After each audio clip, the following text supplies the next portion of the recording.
y ve yendo allá en tu Biblia al libro de Marcos, como decía en el anuncio, ¿no? Estamos leyendo, estudiando. Es uno de nuestros distintivos como iglesia poder perseverar en la palabra de Dios, y realizamos el estudio de la palabra de Dios de verso a verso, capítulo por capítulo, libro por libro. Nuestro anhelo, ¿no?, o reto, es poder terminar la palabra de Dios de etapa a etapa. Al menos de manera personal, eso es algo que he propuesto en el corazón. Si antes el Señor no me lleva, por enseñar toda la Biblia, desde el Génesis hasta el Apocalipsis. Bien decía Sofía, ya vamos 5 libros del Antiguo Testamento, y del Nuevo deben ser unos 15 aproximadamente que venimos estudiando ya verso a verso, ¿no? Entonces, y vemos cómo el Señor nos viene ministrando con su palabra. No es el pastor hablando, no son imaginaciones ni ideas del pastor, sino es la palabra misma el que nos da el plan incluso de estudio, y la palabra misma es el que nos va a traer el mensaje cada domingo. Entonces eso es algo por el cual oramos como iglesia y es nuestro distintivo, la supremacía, la centralidad de la palabra de Dios en nuestros servicios. Muy bien, ya todos estamos en Marcos, ¿sí? Marcos nos hemos dedicado prácticamente 4 domingos a estudiar solo el capítulo 1. Hoy terminamos capítulo 1. No quiero decir, te lo prometo. Está así planificado. Hoy terminamos el capítulo 1. Entonces, vea tu Biblia y vea el versículo 35 al 45, lo que vamos a estar estudiando el día de hoy. Marcos, capítulo 1, del verso 35 al capítulo 45, al verso 45. Bien, como decía Sofía, Marcos ciertamente no fue un apóstol, no fue uno de los 12 discípulos de Jesús, pero tuvo mucha información de parte de Pedro. Eso al menos lo que dicen los historiadores. Y es más, el escrito por Marcos pasó a ser parte de la Biblia, o forma parte de la Biblia, y no había cuestionamiento en cuanto a eso en los primeros años de la iglesia. Así es que nosotros lo tomamos como la palabra de Dios, y Marcos hace algo interesante a diferencia de los otros evangelios. Marcos nos presenta un panorama rápido, dinámico, del ministerio de Jesús. Por eso lo hemos denominado Jesús siervo en acción. Básicamente vemos en este libro cómo es que lo que Jesús hace, que los sermones de Jesús, que no estoy desmereciendo para nada, son muy buenos lo que hace Mateo con las bienaventuranzas, pero Marcos nos presenta a Jesús en acción, a Jesús obrando, a Jesús haciendo, a Jesús como este ejemplo de siervo. Eso es Marcos, y hemos aprendido hasta este verso básicamente que Jesús tenía autoridad para llamar a sus discípulos. Él fue y llamó a 4, dice, ¿no? Dentro de los cuales había un fosforito como Pedro. Pero Jesús, y no le cuestionaron, Jesús tenía esa autoridad porque los primeros versículos de 1 al 15 nos decían de que Él es el Hijo de Dios. Marcos nos presenta la divinidad de Jesús en esos primeros 15 versículos para luego mostrarnos a ese Hijo de Dios, a Dios mismo, Hijo, como siervo. Y vemos llamando, Jesús no andaba solo, llama a 4 de sus discípulos. Después de eso vemos que tenía autoridad incluso para reprender a los que tenían espíritus inmundos o endemoniados. Vemos que tenía autoridad para sanar. Su predicación tenía autoridad de tal manera que causaba admiración entre los fariseos, porque dice, la gente decía, este enseña y como quien tiene autoridad, y no como los escribas, decía. ¿Y quiénes eran los escribas? Aquellos religiosos de la época que enseñaban ciertamente la palabra de Dios, pero enseñaban conocimiento. Mas Jesús tenía la autoridad, porque decía, ¿con qué han escuchado esto? Mas yo os digo. Hablaba en primera persona, y no solo eso.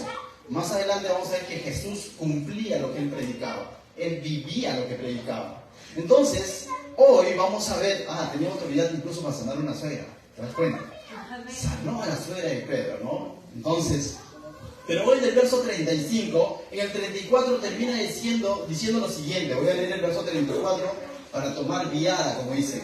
Y sanó a muchos que estaban enfermos de diversas enfermedades, y echó fuera demonios, y no dejaba hablar a los demonios porque les conocía. Vimos esto también, ¿no? Después de eso, como que de pronto la popularidad de Jesús, la fama de Jesús comenzó a crecer en esa zona de Galilea, en Capernaum exactamente, y de pronto comienzan a venir con su endemoniado, todos con su suegra, traen enfermos, y Jesús estaba ahí, obrando, y no dejaba así algo. No dejaba que los demonios, aunque decían la verdad, que él era el santo, el Hijo de Dios, le dijo, cállense. ¿Por qué? Porque Jesús llamó a sus discípulos para que hagan ese trabajo de ser pescadores de hombres. Y más adelante vemos que la gran comisión se lo da al creyente, a sus discípulos, no a los demonios. Cualquiera puede decir yo creo en Dios, porque los demonios creen y tiemblan, pero no tienen la orden de parte de Dios para testiguar de Cristo necesariamente, porque traería confusión. Veíamos cómo es que Pablo de la misma manera también calla a una muchacha con espíritu de adivinación, aunque lo que esta mujer decía era cierto, pero Pablo la calla. Pero tú y yo tenemos esa gran comisión de parte de Dios de predicar su palabra. La pregunta es, ¿estamos haciéndolo? Amén. Solamente hermana dijo que lo hace. ¿Lo estamos haciendo? Amén. Amén. Somos llamados a predicar la palabra de Dios. Pero vayamos al texto. Entonces, verso 35 dice, levantándose muy de mañana. Uy, vamos. ¿Cuántos han ido a la 41? Ya, ¿sí o no? Han ido. Es un día. Les cuento un poquito cuál es el trajín de la 41 o nuestra iglesia amada Jesús Salvador Santa Rosa. Normalmente estamos preparándonos desde temprano aquí, desde un día antes, días antes, se está empaquetando, embolsando ropas, víveres, todo lo que se va a llevar, equipos, todo. Y ese día acá nos reunimos prácticamente entre 1 y 2 de la tarde, los siervos dispuestos, vienen, cargamos todo, algunos van a pie, otros van en el loro, y el pastor va en el carro, pero con las cosas, por si acaso. ¿Ya?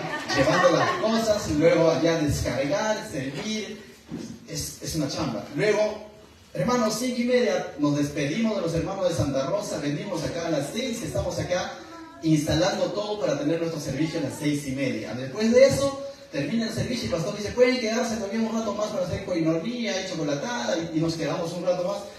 Todos emocionados, creo yo, muchos emocionados, no he visto caras largas, sino que todos ahí empilados, hasta que 10 de la noche, después estás contándole quizá a tu familiar cómo te fue allá, es medianoche. ¿Cómo amaneces al día siguiente? El despertador, Anderson a trabajar, Sofía, y más de uno, yo creo que los siervos es un común denominador de esta iglesia, trabaja.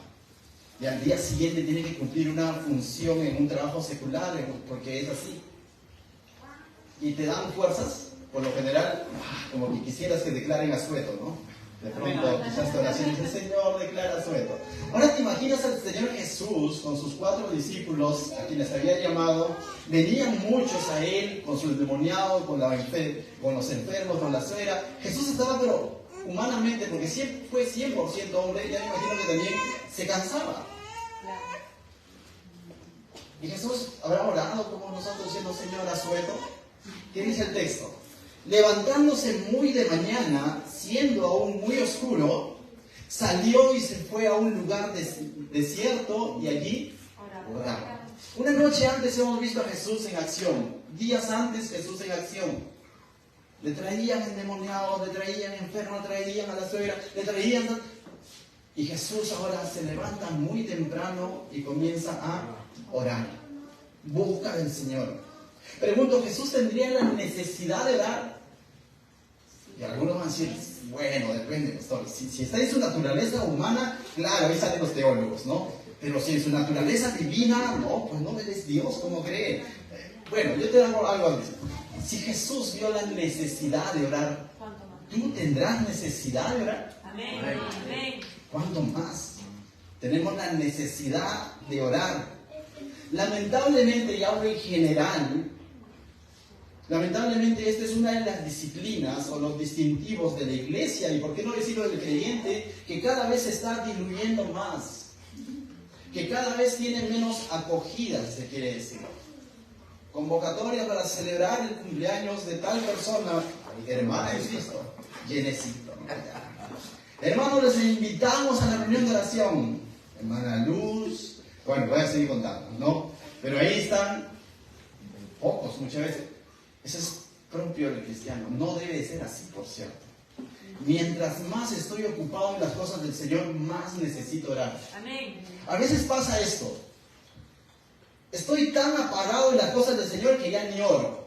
Bueno, es comprensible, ¿no? Porque está fría esa persona. No es que estoy diciendo que esté bien, sino que ¿qué más podemos esperar, no? Si está fría en las cosas del Señor, menos va a orar.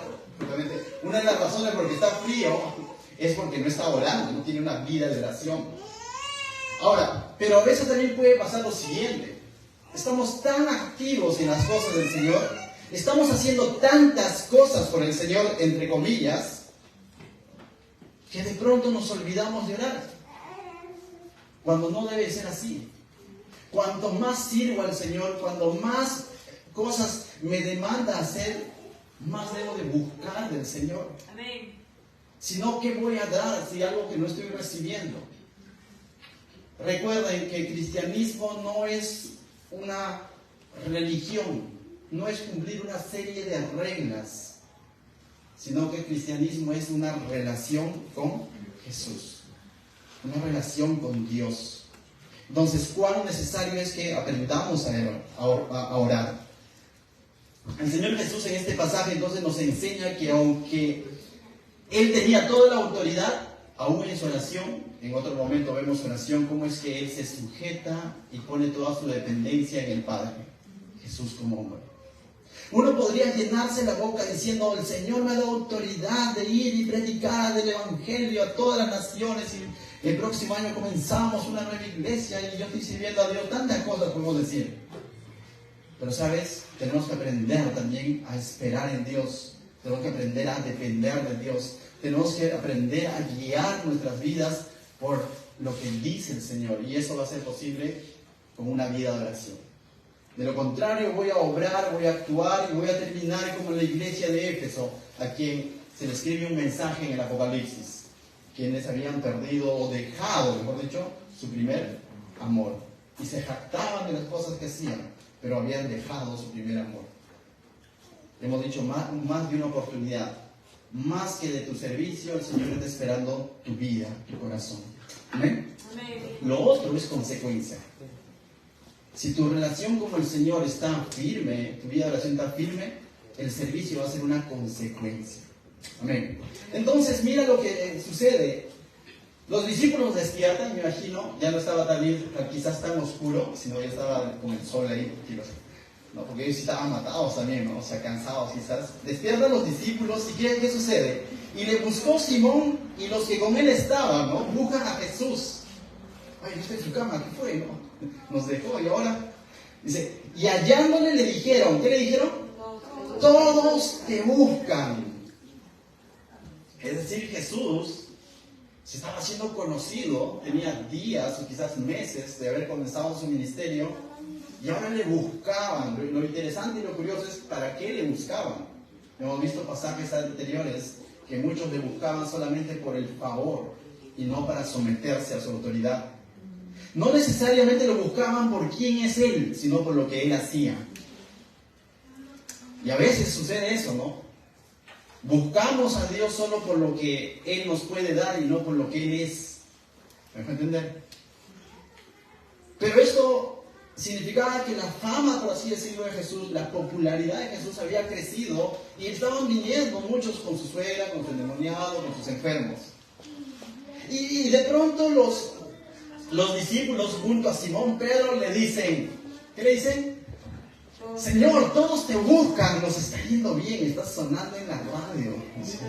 ¿Te das cuenta? ¿Qué respuesta podían escuchar de Jesús? Jesús tenía otras prioridades. Y vamos a ver en la respuesta de Jesús que Jesús tenía otra prioridad. No era la fama, no era el éxito como lo busca el mundo, no era la popularidad, sino mira lo que responde Jesús, verso 38, dice, Él les dijo, vamos a los lugares. Oye, Señor, pero acá está la gente. Están exquisitos, han vendido, mira. No, ¿qué dice Jesús? Vamos a los lugares vecinos para que predique también allí, porque para esto he venido. Antes que la popularidad, antes que la aceptación, o antes incluso que hacer milagros, que no está mal, por cierto, antes que estar liberando endemoniados o sanando suegras, que no está mal, por cierto, la prioridad de Jesús no era esa, sino era predicar el mensaje del Evangelio. Él era el Evangelio. Entonces el Señor está buscando personas que lo conozcan, más allá que experimenten un milagro físico. Y entonces Jesús no responde tanto como quisieran quizás los discípulos que respondan, sino les dice, vamos a los lugares vecinos. Y los lugares vecinos en el contexto eran aquellos pueblos pequeños que estaban alrededor de la ciudad. Y a ellos quería ir Jesús a predicar, porque a ellos aún no había llegado el mensaje del Evangelio, a pesar de que ahí había audiencia. Humanamente esto no sería una decisión tan idónea, por así decirlo, ¿no? Pero recuerda que Jesús no está basando sus decisiones en base a las oportunidades que se le presentan, sino que él tenía una vida de oración. Y su oración, lo puedo decir porque en otros pasajes lo dice, era, hágase tu voluntad. Hágase tu voluntad. Humanamente quizás no era muy sabio, por así decirlo, bajo la sabiduría del hombre, porque ya había gente ahí. Sí, pero ¿acaso esa gente que había sido sanada, tú crees que Jesús desaprovechó la oportunidad de predicarles a ellos? No, porque la Biblia nos dice textos atrás y nos los va a decir textos adelante que Él les predicaba el Evangelio. Pero al mismo tiempo está diciendo que ya no están viniendo por la predicación del Evangelio, están viniendo porque quieren un favor.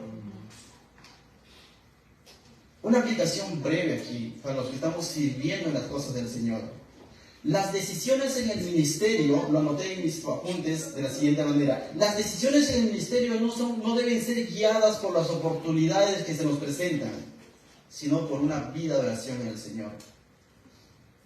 No tanto es por la oportunidad que se nos puede presentar. Muchas oportunidades se nos han presentado, pero si no es de Dios no lo tomemos, a pesar de que bajo la sabiduría del hombre puede parecer interesante. Vayamos a aquellos lugares a donde el Señor realmente nos confirma y nos quiere llevar. Amén. Amén.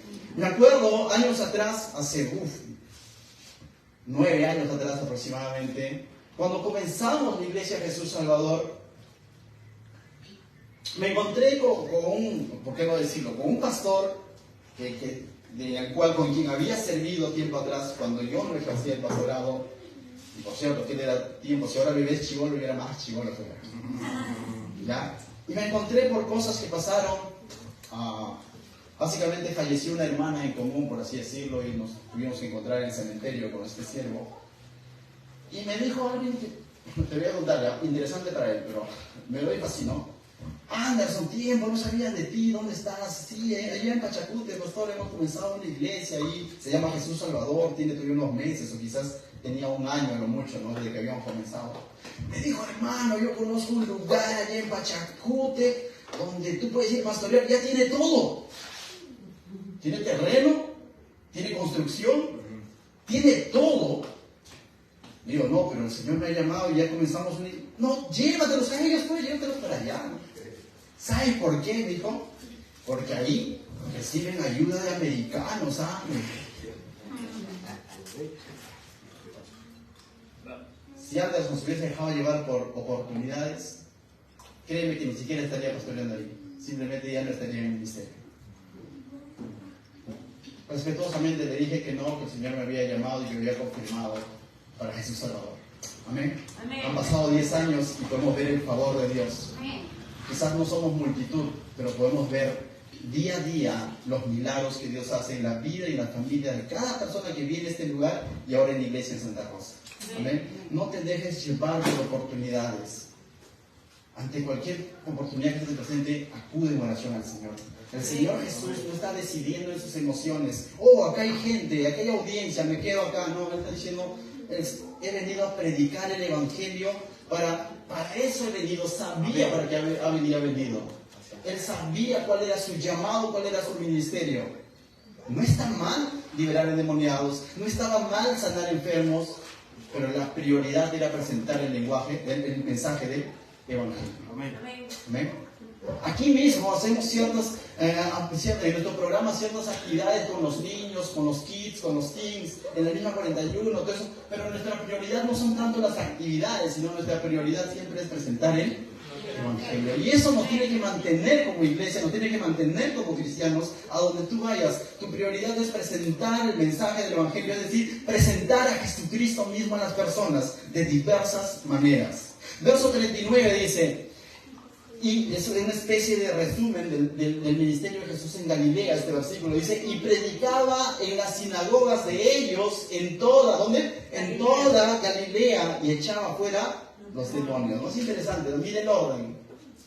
Predicaba el evangelio y de pasadita echaba fuera demonios. No es al revés. El énfasis de su ministerio no era echar fuera demonios, sino predicar el mensaje del evangelio. Y es una de las cosas que te voy a pedir si tú vienes a esta iglesia. Asegúrate que siempre te esté predicando el mensaje del evangelio y no cualquier otra cosa. Porque el evangelio transforma vidas. Amén. El evangelio cambia vidas. El evangelio nos está cambiando. Y ese evangelio es Jesucristo.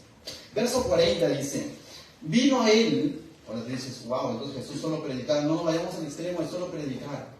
Hay ocasiones en las que el Señor va a poner circunstancias en que tenemos que accionar, tenemos que ayudar, tenemos que tener misericordia, como el kilo de amor, por ejemplo. Es algo que Dios ha puesto en esta iglesia para poder ayudar a quien no lo tiene. Pero no es nuestra énfasis. Pero mira lo que sucede con Jesús.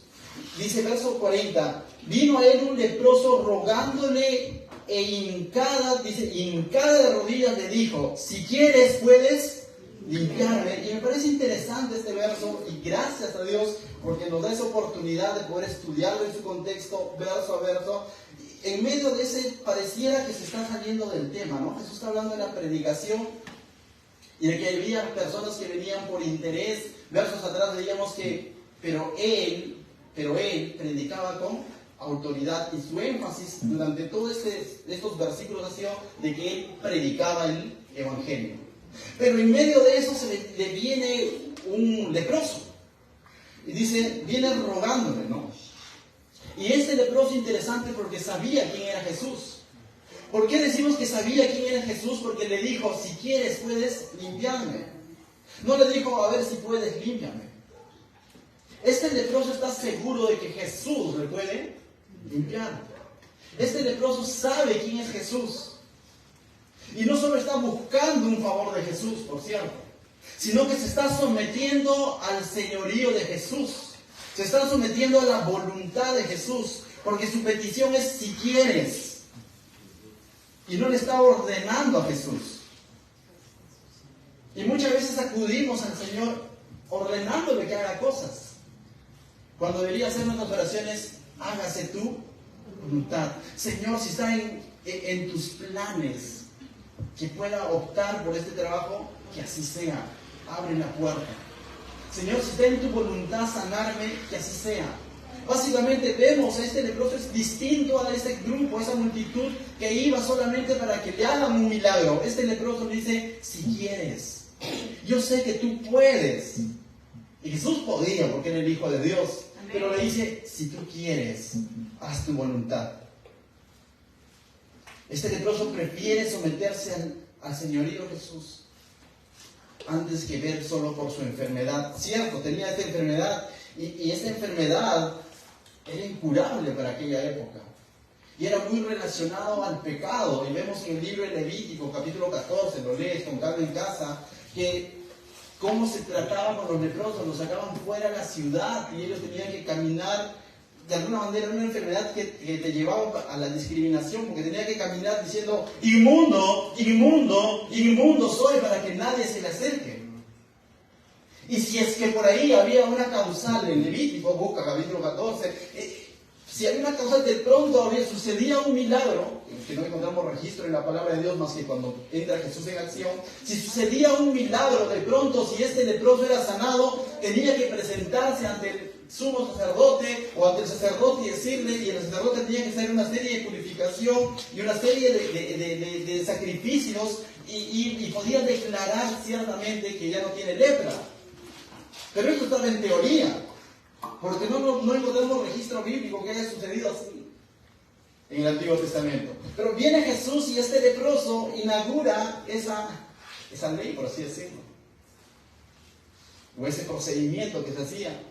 Y de pronto Jesús, es interesante, Jesús le va a sanar. Y le dice, Jesús le responde, verso 41, y Jesús teniendo misericordia, ¿qué dice? Jesús tuvo misericordia de este hombre. Extendió la mano y le tocó y le dijo, quiero ser limpio. Y así que él hubo hablado, al instante la lepra se fue de aquel y quedó limpio. Entonces Jesús no solo tenía autoridad para sanar, sino que también tenía amor. ¿Saben por qué? Porque Jesús pudo haber enviado una palabra, pero aquí nos está enseñando algo más. Jesús no está discriminando a este leproso. Jesús está tocando al leproso. Esto para ti quizás te parece que tanto pueden tocar a un leproso y le toco. Ahorita te pongo un leproso a ver si lo tocas. Pero para la época el leproso era discriminado. Era sacado, vivían en cuevas. Y Jesús, como buen judío, probablemente pudo haber dicho no lo toco. Pero Jesús lo toca y muestra su misericordia y su autoridad y su amor y sana al leproso. Verso 43. Es interesante este pasaje, el verso 43 y 44, mira lo que dice. Antes de pasar esto, ¿habrá algo imposible para Dios? No hay nada imposible. Pero ¿sabes? A pesar de que eso sea cierto, y es cierto, de que no hay nada imposible para Dios, no decretes cosas a la ligera. Lamentablemente, hoy en día se vive un tiempo en el que se usa la palabra de Dios de una mala manera, donde se saca versículos fuera de contexto y las personas andan decretando ahí cosas que no están conforme a la voluntad de Dios. Y un poco más le ordenan a Dios. Y por ahí escuché que le dicen, no acepto un no por respuesta, por si acaso. Tengamos cuidado con ese tipo de personas, con ese tipo de predicación. El Señor, cuando es la obra de Dios, es porque es conforme a su voluntad, no conforme al corazón del hombre. No podemos ir decretándolo, aunque sabemos que el que está con nosotros, ¿quién contra nosotros? Muchas veces decimos, ¿no? Pero también sabemos cuando Jesús le dijo a Pablo, Dios le dijo a Pablo, quien había rogado insistentemente por el aguijón, que le dijo, bástate de mí, gracias. Y Pablo no se resintió con el Señor. Pablo aceptó la voluntad del Señor. Y aunque Jesús es todo misericordia, pero Él tiene autoridad para decir sí y decir no. Eso no lo hace más bueno ni menos bueno. Él es bueno, es misericordioso por quien es Él, no por lo que Él hace necesariamente. Amén. Amén. Entonces dice, entonces le encargó rigurosamente y le despidió luego. Y le dijo, ¿qué era encargado rigurosamente? Mira, o sea, le dijo, por favor, ¿no? Así, pero no un por favor de súplica, sino por favor, ¿no? O sea, por favor. ¿Tú has dicho alguna vez a alguien, por favor, no le cuentes esto a nadie y lo termino contando? ¿Y cómo reaccionas? ¡Ay, lo que conté! ¿No? Algo así, ¿no? Jesús le dijo, entonces le encargó rigurosamente y le despidió luego. Y le dijo, mira, no digas a nadie nada, sino ve, muéstrate al sacerdote y ofrece por tu purificación lo que Moisés mandó, Levíticos 14, para testimonio a ellos. Y Jesús le da una orden a este leproso, ex leproso, vamos a llamarle, ya no era leproso, ex leproso, le dice que, ¿no? Y no cuentes nada, ¿no? Ve directo al sacerdote, preséntate ante él, lleva tu ofrenda, y que sea eso de testimonio para ellos, para el sacerdote, porque ellos puedan, más que con palabras, ellos con hechos concretos, puedan ver ciertamente quién te limpió, ¿no? Oye, tú eras el leproso que andaba por la calle o por las afueras del pueblo gritando inmundo, y ahora vienes ante mí limpio. Hay otra manera de predicar, no es la única, por cierto, pero hay una manera de testificar de Cristo, que no necesariamente a veces es con la boca, es con nuestra manera como vivimos. Cuando mostramos el cambio que Dios hace en nuestra manera de vivir, en nuestra manera de pensar. Por cómo eres como trabajador, por cómo eres como padre, por cómo eres como esposo, por cómo eres como hijo, por cómo eres como vecino. Muchas veces, no estoy diciendo que sea solo así. Cuando hay momentos que tenemos que predicar, abramos la boca. Pero hay momentos que, aún sin abrir la boca, podemos manifestar la obra de Dios en nuestra vida. Y este hombre, Jesús no le está diciendo no testifiques. Lo que está diciendo es que no abra la boca, que los hechos cuenten por sí solo. Pero este hombre pues era como tú y como yo. ¿Qué hizo? 45. Pero, este pero ya sabemos en la Biblia, ¿no? Los peros son como esa bisagra donde... pero sucedió la cosa. Pero, ido él, el ex leproso, comenzó a publicarlo mucho, ¿y a qué? Y a divulgar el hecho. De manera que ya Jesús no podía entrar abiertamente en la ciudad, sino que se quedaba fuera en los lugares desiertos y venían a él de todas partes. Entonces, algunos dicen le malogró todo el ministerio a Jesús. No creo, el Señor es soberano. El Señor sabía todo eso que iba a suceder, pero eso no quita que era un orejón, dejémoslo ahí. Pero algunos dicen, ¿no puede haber estorbado el ministerio de Jesús? No creo. O sea, en lo personal no creo que eso haya interrumpido, estorbado. Pero a veces, no sé si tú cuando has leído eso has dicho, leproso, ¿no? Pero a veces somos así, pero con una pequeña diferencia. Al leproso le dijo, no lo divulgues, no abres la boca. ¿Y qué hizo? Lo divulgó. ¿Sabes qué, hermano? A veces somos así. A ti te ha dicho, divúlgalo. A ti te ha dicho, predica. A ti te ha dicho, testifica. ¿Y lo hacemos? Entonces, hay alguien que está diciendo así como cuando decimos con el leproso, hoy igualito para con nosotros. No. A veces a nosotros es al revés. Se nos ha aperturado el ministerio, dice la reconciliación, dice Pablo en 2 Corintios 5, 18 en adelante. Se nos ha encomendado el predicar de Jesucristo, el manifestar su palabra. Esto no es una función solo de pastores, por cierto. Esto es una función de todo discípulo del Señor. La gran comisión no solo fue para los 12 discípulos o para los que hoy ejercen el pastorado o la predicación o son evangelistas. La gran comisión es para la iglesia. El Espíritu Santo en Hechos capítulo 2 viene para la iglesia. Hechos 1:8 dice, recibiréis poder y seréis testigos en toda Judea, toda Samaria y lo último en la tierra. Y vemos los inicios de la iglesia. La iglesia es la columna y el baluarte ¿de qué? De la verdad. Es el que debe de presentar la verdad de Dios, la verdad del Evangelio. Esta gran comisión es para ti y para mí. Pero a veces como el leproso, pero al revés. Se nos ha dicho, se nos recuerda, pero el temor, la pereza, la vergüenza, el qué dirán, no nos permiten testificar de Cristo. Simplemente guardamos esa lámpara para que nadie lo vea. Recuerda, se nos ha mandado a predicar y anunciar el Evangelio. Aplicación, mis hermanos, para ir terminando esta noche. Aquí noté unas cuantas aplicaciones y voy a hacer unas preguntas para que tú lo puedas responder en tu corazón. ¿Qué tanto dependes de Dios en oración? ¿Cómo está tu vida de oración? ¿Qué tanto estás dependiendo de Él cuando oras? ¿Qué oras al Señor? Pues estamos tan ocupados, no solo en el ministerio, sino en la vida en sí.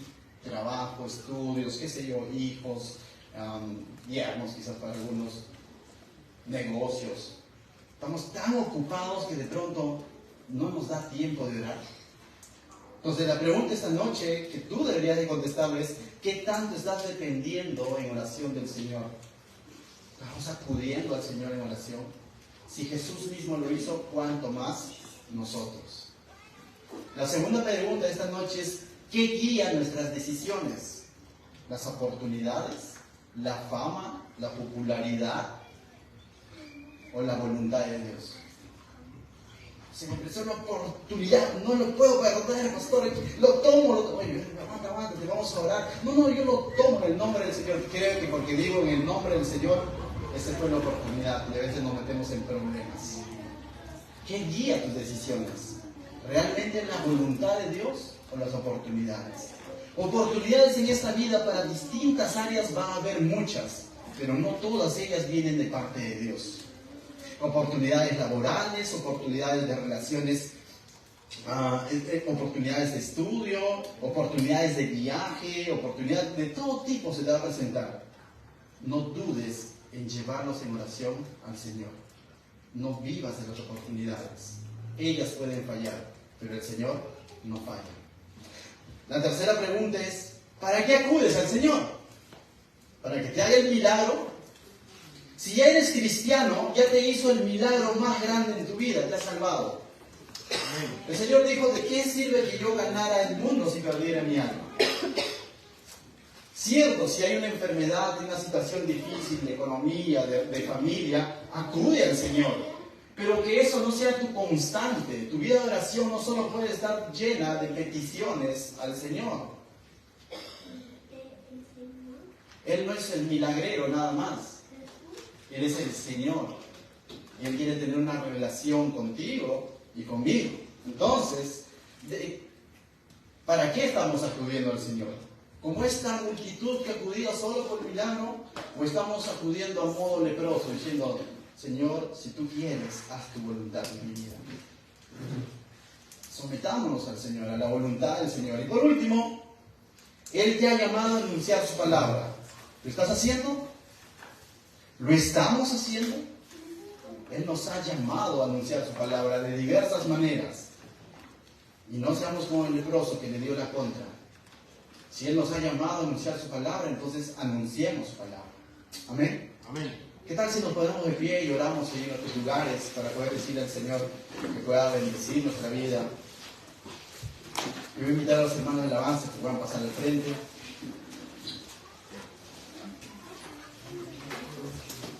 Oramos. Amado Dios, te doy gracias, Señor, esta noche por este tiempo en tu palabra, Señor. Porque tú nos muestras, Señor, claramente, Señor, que tú eres el quien tiene autoridad sobre nuestra vida, Señor. Y somos llamados, Señor, a someternos a tu autoridad, Señor. A estar sintonizados con tu voluntad, Señor. A no hacer las cosas en nuestras fuerzas, Señor. A no hacer las cosas de manera religiosa, Señor. A hacer las cosas teniendo una relación contigo, Señor. Sometiéndonos siempre a tu llamado, Señor. Queremos servirte, Señor. Abre nuestros labios, Señor. Abre nuestra boca cuando tengamos que presentar tu palabra, Señor. Pero antes de eso, Señor, ministranos. Límpianos como aquel leproso, Señor. Si hay algo en mí que está interrumpiendo, Señor, hay algo de mí, de mi carácter, de mi personalidad que de pronto interrumpe en esta labor, Señor.